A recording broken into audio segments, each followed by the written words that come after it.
Black Clock Audio Tales, edited by Daniel Spitzer. Black Clock Audio Tales is a PG-TTCM production. Join us in our exploration of old ghost stories, supernatural fiction, horror tales, folk tales, fantasy, the gothic tradition, weird tales, and cosmic horror. Look for the podcast Behind the Loose Brick on the north end of the Black Clock Tower, or wherever you find your podcasts. We suggest Podbean or Apple Podcasts. Help keep Black Clock Audio Tales running smoothly by donating $5 to $10 to paypal.me/pgttcm. The title track is The Chamber by Kevin MacLeod. Find us on the web at pgttcm.com and at Black Clock Audio on Instagram, Twitter, and the Facebook, and Black Clock Audio Tales on YouTube. Welcome to Black Clock Audio Tales.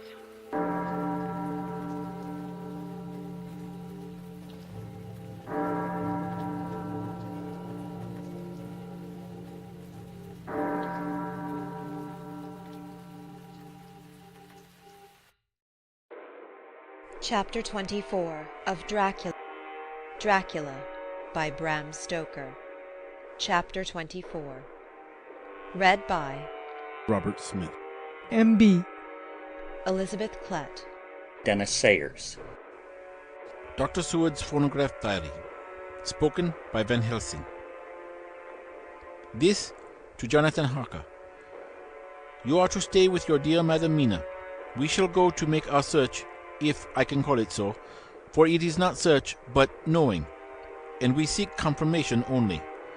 But do you stay and take care of her today. This is your best and most holiest office. This day nothing can find him here. Let me tell you that so you will know what we four know already, for I have told them. He, our enemy, have gone away. He have gone back to his castle in Transylvania. I know it so well, as if a great hand of fire wrote it on the wall. He have prepared for this in some way, and that last earthbox was ready to ship somewhere. For this he took the money, for this he hurry at the last, lest we catch him before the sun go down.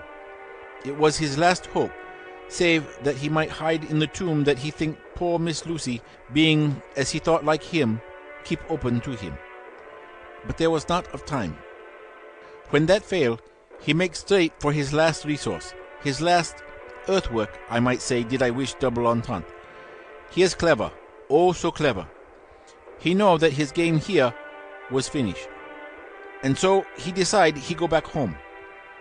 He find ship going by the route he came, and he go in it. We go off now to find what ship and whither bound. When we have discovered that, we come back and tell you all. Then we will comfort you and poor Madam Mina with new hope, for it will be hope when you think it over, that all is not lost. This very creature that we pursue, he take hundreds of years to get so far as London, and yet in one day, when we know of the disposal of him, we drive him out. He is finite, though he is powerful to do much harm and suffers not as we do. But we are strong, each in our purpose, and we are all more strong together. Take heart afresh, dear husband of Madam Mina. This battle is but begun, and in the end we shall win, so sure as that God sits on high to watch over his children. Therefore, be of much comfort till we return. Van Helsing. Jonathan Harker's Journal. 4 October. When I read to Mina Van Helsing's message in the phonograph, the poor girl brightened up considerably. Already the certainty that the Count is out of the country has given her comfort, and comfort is strength to her. For my own part, now that his horrible danger is not face to face with us, it seems almost impossible to believe in it. Even my own terrible experiences in Castle Dracula seem like a long-forgotten dream. Here, in the crisp autumn air, in the bright sunlight, Alas, how can I disbelieve? In the midst of my thought, my eye fell on the red scar on my poor darling's white forehead. Whilst that lasts, there can be no disbelief. Mina and I fear to be idle, so we have been over all the diaries again and again. Somehow, although the realities seem greater each time, the pain and the fear seem less. There is something of a guiding purpose manifest throughout, which is comforting. Mina says that perhaps we are the instruments of ultimate good. It may be. I shall try to think as she does. We have never spoken to each other yet of the future. It is better to wait till we see the Professor and the others after their investigations. The day is running by more quickly than I ever thought a day could run for me again. It is now 3 o'clock. Mina Harker's journal. 5th October, 5 p.m. Our meeting for report. Present, Professor Van Helsing, Lord Godalming, Dr. Seward, Mr. Quincy Morris, Jonathan Harker, Mina Harker. Dr. Van Helsing described what steps were taken during the day to discover on what boat and whither bound Count Dracula made his escape. As I knew that he wanted to get back to Transylvania, I felt sure that he must go by the Danube mouth, or by somewhere in the Black Sea, since by that way he come. It was a dreary blank that was before us. Omne ignotum pro magnifico, and so, with heavy hearts we start to find what ships leave for the Black Sea last night. He was in sailing ship, since Madam Mina tell of sails being set. These not so important as to go in your list of the shipping in the Times, and so we go, by suggestion of Lord Godalming, to your Lloyd's, where are note of all ships that sail, however so small. There we find that only one Black Sea-bound ship go out with the tide. She is the Tsarina Catherine, and she sail from Doolittle's Wharf for Varna, and thence to other ports, and up the Danube. So, said I, this is the ship whereon is the Count. So off we go to Doolittle's Wharf, and there we find a man in an office. From him we inquire of the goings of the Tsarina Catherine. He swear much, and he red face and loud of voice, but he good fellow all the same. And when Quincy give him something from his pocket, which crackle as he roll it up, and put it in so small a bag which he have hid deep in his clothing, he still better fellow, and humble servant to us. He come with us, and ask many men who are rough and hot. These be better fellows too, when they have been no more thirsty. They say much of blood and bloom, and of others which I comprehend not, though I guess what they mean. But nevertheless they tell us all things which we want to know.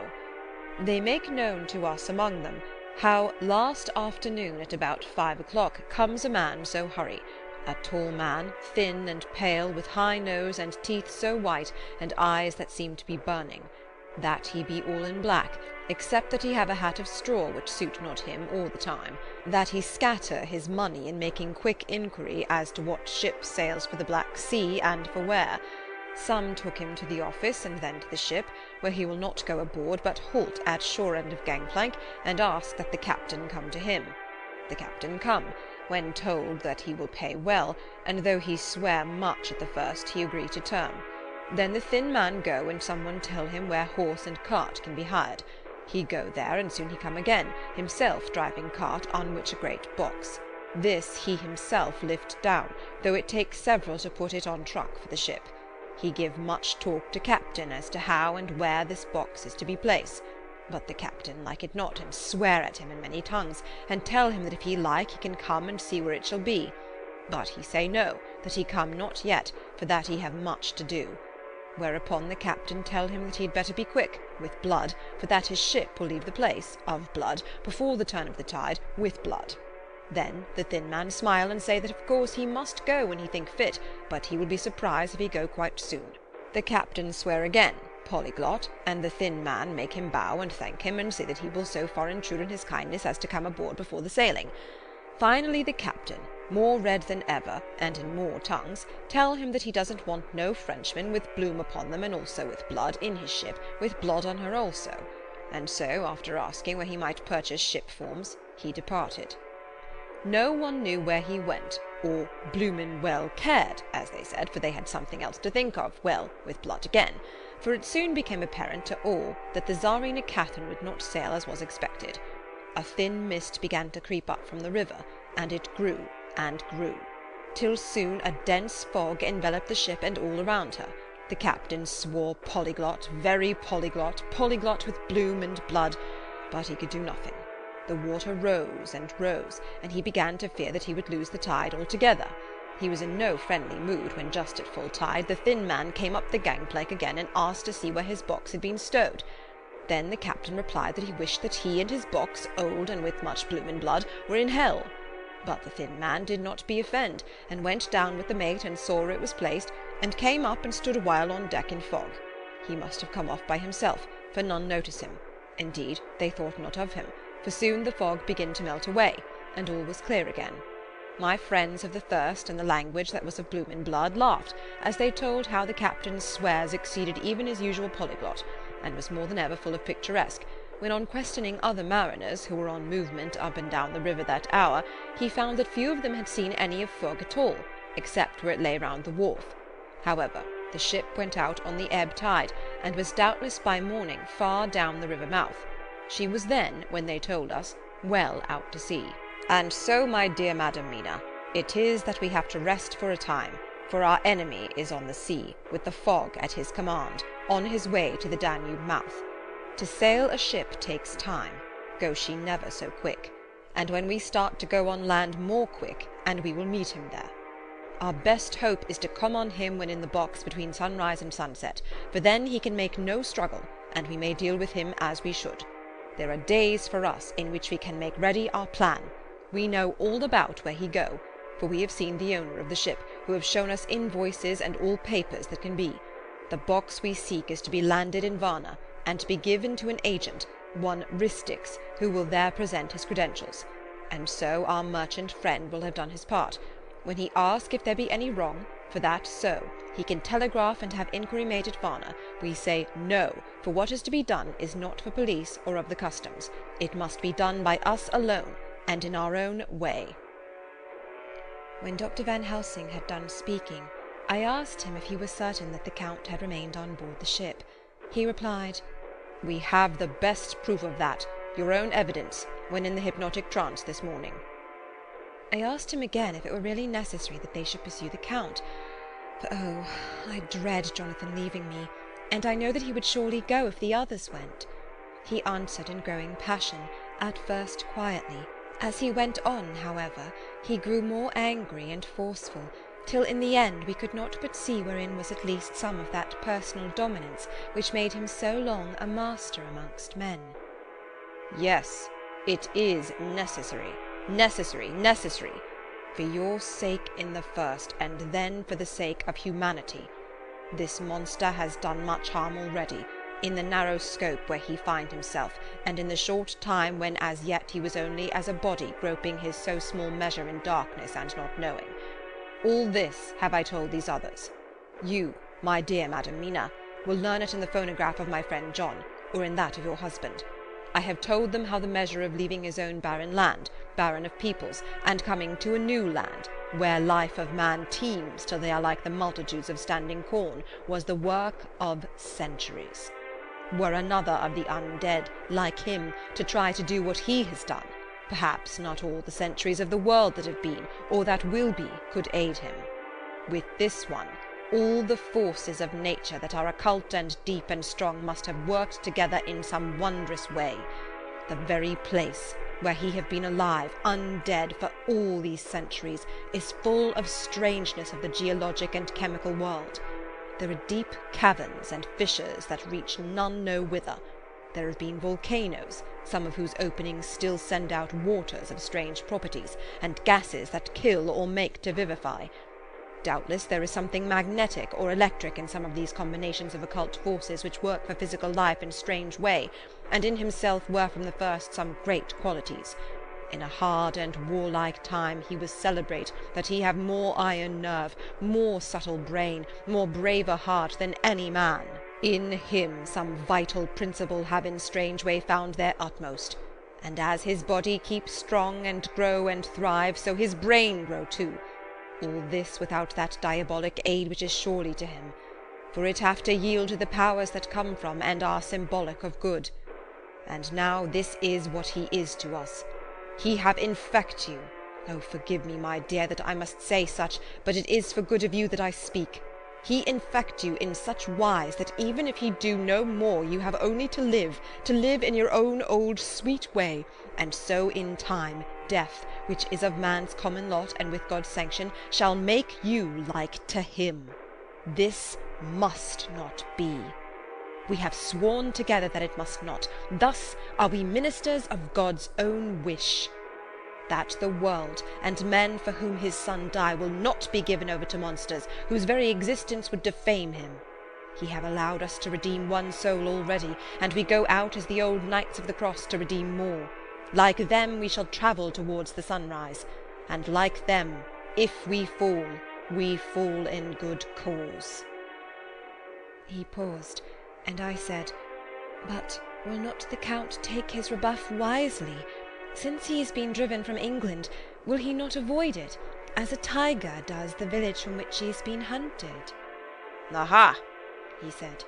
"Your simile of the tiger good for me, and I shall adopt him. Your man-eater, as they of India call the tiger who has once tasted blood of the human, care no more for the other prey, but prowl unceasing till he get him. This that we hunt from our village is a tiger too, a man-eater, and he shall never cease to prowl. Nay, in himself he is not one to retire and stay afar. In his life, his living life, he go over the Turkey frontier and attack his enemy on his own ground. He be beaten back, but did he stay? No, he come again, and again, and again. Look at his persistence and endurance. With the child brain that was to him, he have long since conceived the idea of coming to a great city. What does he do? He find out all the place of the world, most of promise for him. Then he deliberately set himself down to prepare for the task. He find in patience just how is his strength, and what are his powers. He study new tongues. He learn new social life, new environment of old ways, the politics, the law, the finance, the science, the habit of a new land and a new people who have come to be since he was. His glimpse that he have had whet his appetite only, and enkeen his desire. Nay, it help him to grow as to his brain. For it all proved to him how right he was at the first in his surmises. He have done this alone, all alone, from a ruined tomb in a forgotten land. What more may he not do when the greater world of thought is open to him? He that can smile at death, as we know him, who can flourish in the midst of diseases that kill off whole peoples? Oh, if such a one was to come from God and not the devil, what a force for good might not he be in this old world of ours? But we are pledged to set the world free. Our toil must be in silence, and our efforts all in secret. For in this enlightened age, when men believe not even what they see, the doubting of wise men would be his greatest strength. It would be at once his sheath and his armour, and his weapons to destroy us, his enemies, who are willing to peril even our own souls for the safety of one we love, for the good of mankind, and for the honour and glory of God. After a general discussion, it was determined that for tonight nothing be definitely settled, that we should all sleep on the facts, and try to think out the proper conclusions. Tomorrow at breakfast we are to meet again, and after making our conclusions known to one another, we shall decide on some definite course of action. I feel a wonderful peace and rest tonight. It is as if some haunting presence were removed from me. Perhaps. My surmise was not finished, could not be, for I caught sight in the mirror of the red mark upon my forehead, and I knew that I was still unclean. Dr. Seward's Diary, 5 October. We all arose early, and I think that sleep did much for each and all of us. When we met at early breakfast, there was more general cheerfulness than any of us had ever expected to experience again. It is really wonderful how much resilience there is in human nature. Let any obstructing cause, no matter what, be removed in any way, even by death, and we fly back to first principles of hope and enjoyment. More than once, as we sat around the table, my eyes opened in wonder whether the whole of the past days had not been a dream. It was only when I caught sight of the red blotch on Mrs. Harker's forehead that I was brought back to reality. Even now, when I am gravely revolving the matter, it is almost impossible to realize that the cause of all our trouble is still existent. Even Mrs. Harker seems to lose sight of her trouble for whole spells. It is only now and again, when something recalls it to her mind, that she thinks of her terrible scar. We are to meet here in my study in half an hour and decide on our course of action. I see only one immediate difficulty. I know it by instinct rather than reason. We shall all have to speak frankly, and yet I fear that, in some mysterious way, poor Mrs. Harker's tongue is tied. I know that she forms conclusions of her own, and from all that has been, I can guess how brilliant and how true they must be. But she will not, or cannot, give them utterance. I have mentioned this to Van Helsing, and he and I are to talk it over when we are alone. I suppose it is some of that horrid poison which has got into her veins beginning to work. The Count had his own purposes when he gave her what Van Helsing called the vampire's baptism of blood. Well, there may be a poison that distills itself out of good things. In an age when the existence of ptomaines is a mystery, we should not wonder at anything. One thing I know, that if my instinct be true regarding poor Mrs. Harker's silences, then there is a terrible difficulty, an unknown danger in the work before us.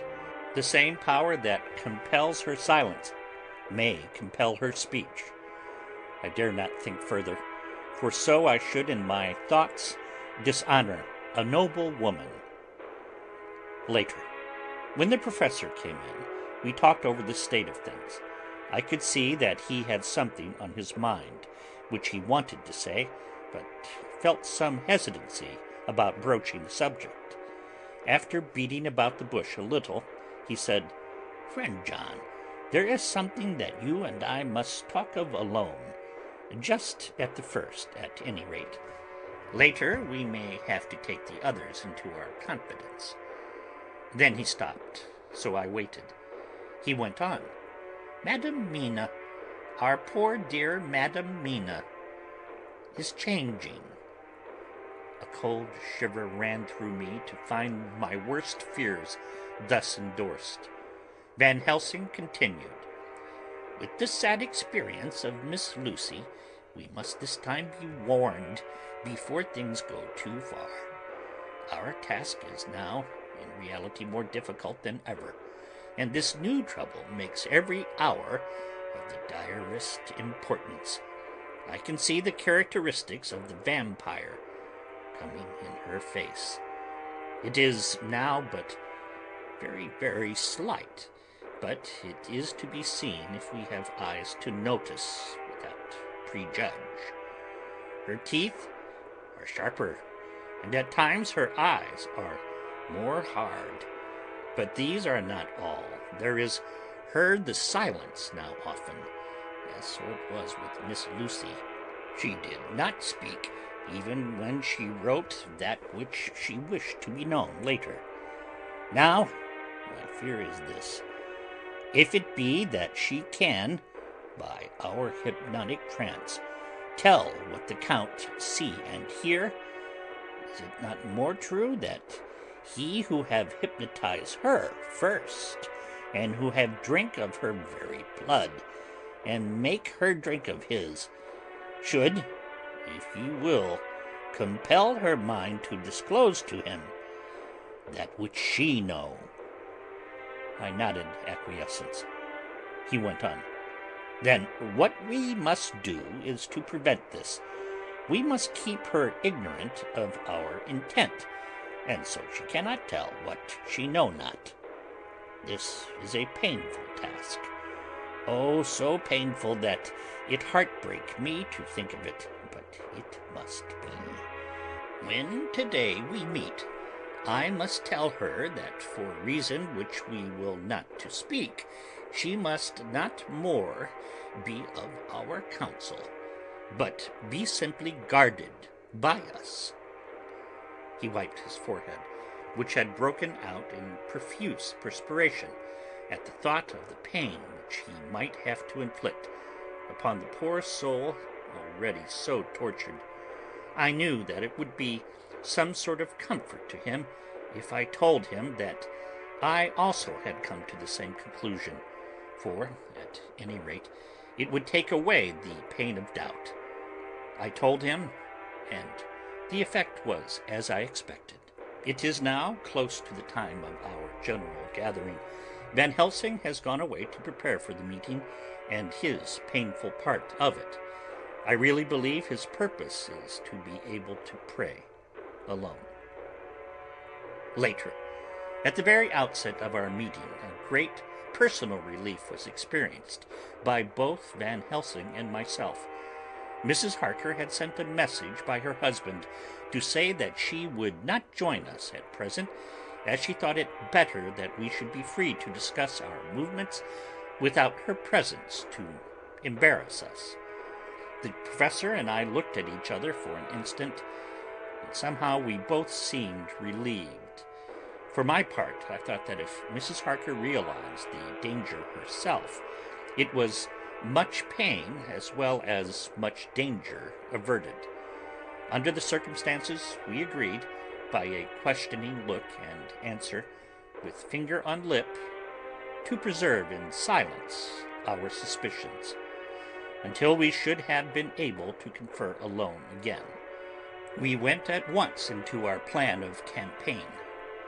Van Helsing roughly put the facts before us. The Tsarina Catherine left the Thames yesterday morning. It will take her, at the quickest speed she has ever made, at least 3 weeks to reach Varna. But we can travel overland to the same place in 3 days. Now, if we allow for 2 days less for the ship's voyage, owing to such weather influences as we know that the Count may bring to bear, and if we allow a whole day and night for any delays which may occur to us, then we have a margin of nearly 2 weeks. Thus, in order to be quite safe, we must leave here on 17th at latest. Then we shall, at any rate, be in Varna a day before the ship arrives, and able to make such preparations as may be necessary. Of course, we shall all go armed against evil things, spiritual as well as physical. Here Quincey Morris added, I understand that the Count comes from a wolf country, and it may be that he shall get there before us. I propose that we add Winchesters to our armament. I have a kind of belief in a Winchester when there is any trouble of that sort around. Do you remember, Art, when we had the pack after us at Tobolsk? What wouldn't we have given then for a repeater apiece? Good, said Van Helsing. Winchesters it shall be. Quincey's head is level at times, but most so when there is to hunt. Metaphor being more dishonor to science than wolves be of danger to man. In the meantime, we can do nothing here, and as I think that Varna is not familiar to any of us, why not go there more soon? It is as long to wait here as there. Tonight and tomorrow we can get ready, and then, if all be well, we four can set out on our journey. We four? Said Harker interrogatively, looking from one to another of us. Of course, answered the professor quickly. You must remain to take care of your so sweet wife. Harker was silent for a while, and then said in a hollow voice, Let us talk of that part of it in the morning. I want to consult with Mina. I thought that now was the time for Van Helsing to warn him not to disclose our plan to her, but he took no notice. I looked at him significantly and coughed. For answer, he put his finger to his lips and turned away. Jonathan Harker's Journal. 5 October, afternoon. For some time after our meeting this morning I could not think. The new phases of things leave my mind in a state of wonder which allows no room for active thought. Mina's determination not to take any part in the discussion set me thinking, and as I could not argue the matter with her, I could only guess. I am as far as ever from a solution now. The way the others received it, too, puzzled me. The last time we talked of the subject, we agreed that there was to be no more concealment of anything amongst us. Mina is sleeping now, calmly and sweetly like a little child. Her lips are curved, and her face beams with happiness. Thank God, there are such moments still for her. Later. How strange it all is! I sat watching Mina's happy sleep, and I came as near to being happy myself as I suppose I shall ever be. As the evening drew on, and the earth took its shadows from the sun sinking lower, the silence of the room grew more and more solemn to me. All at once Mina opened her eyes, and looking at me tenderly said, "Jonathan, I want you to promise me something, on your word of honour, a promise made to me, but made holily in God's hearing, and not to be broken though I should go down on my knees and implore you with bitter tears. Quick, you must make it to me at once." "Mina," I said, "a promise like that, I cannot make at once. I may have no right to make it." "But, dear one," she said, with such spiritual intensity that her eyes were like pole stars, "it is I who wish it, and it is not for myself. You can ask Dr. Van Helsing if I am not right. If he disagrees, you may do as you will. Nay, more, if you all agree, later you are absolved from the promise." "I promise," I said, and for a moment she looked supremely happy, though to me all happiness for her was denied by the red scar on her forehead. She said, "Promise me that you will not tell me anything of the plans formed for the campaign against the Count, not by word or inference or implication, not at any time whilst this remains to me." And she solemnly pointed to the scar. I saw that she was in earnest, and said solemnly, "I promise." And as I said it, I felt that, from that instant, a door had been shut between us. Later, midnight. Mina has been bright and cheerful all the evening, so much so that all the rest seemed to take courage, as if infected somewhat with her gaiety. As a result, even I myself felt as if the pall of gloom which weighs us down were somewhat lifted. We all retired early. Mina is now sleeping like a little child. It is a wonderful thing that her faculty of sleep remains to her in the midst of her terrible trouble. Thank God for it, for then, at least, she can forget her care. Perhaps her example may affect me, as her gaiety did tonight. I shall try it. Oh, for a dreamless sleep. 6 October, morning. Another surprise. Mina woke me early, about the same time as yesterday, and asked me to bring Dr. Van Helsing. I thought that it was another occasion for hypnotism, and without question went for the Professor. He had evidently expected some such call, for I found him dressed in his room. His door was ajar, so that he could hear the opening of the door of our room. He came at once. As he passed into the room, he asked Mina if the others might come too. "No," she said quite simply, "it will not be necessary. You can tell them just as well. I must go with you on your journey." Dr. Van Helsing was as startled as I was. After a moment's pause, he asked, "But why?" "You must take me with you. I am safer with you, and you shall be safer too." "But why, dear Madam Mina? You know that your safety is our solemnest duty.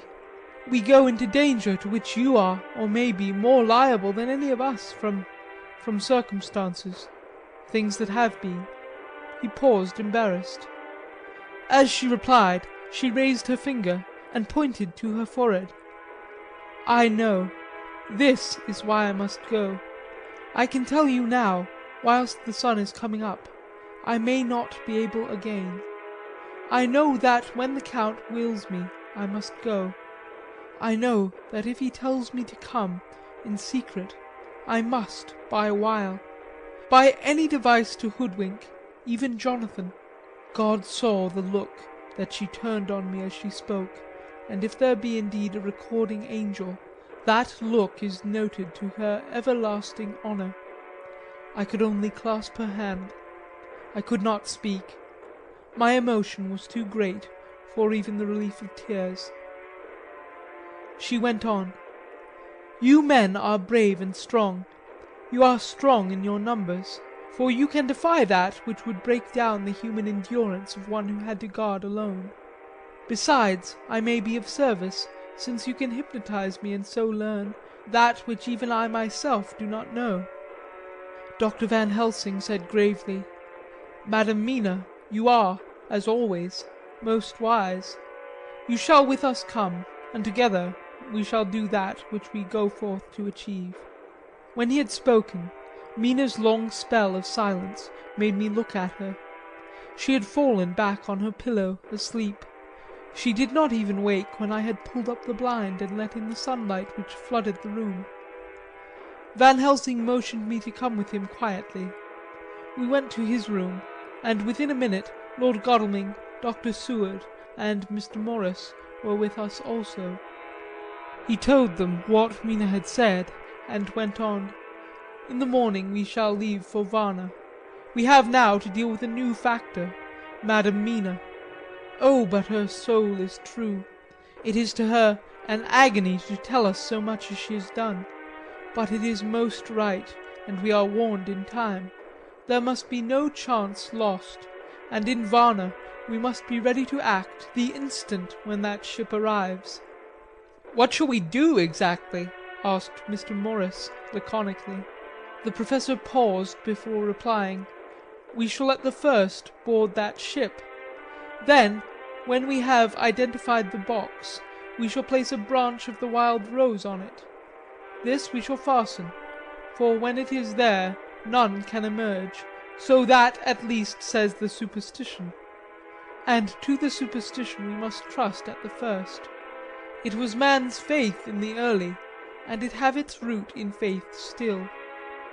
Then, when we get the opportunity that we seek, when none are near to see it, we shall open the box, and all will be well."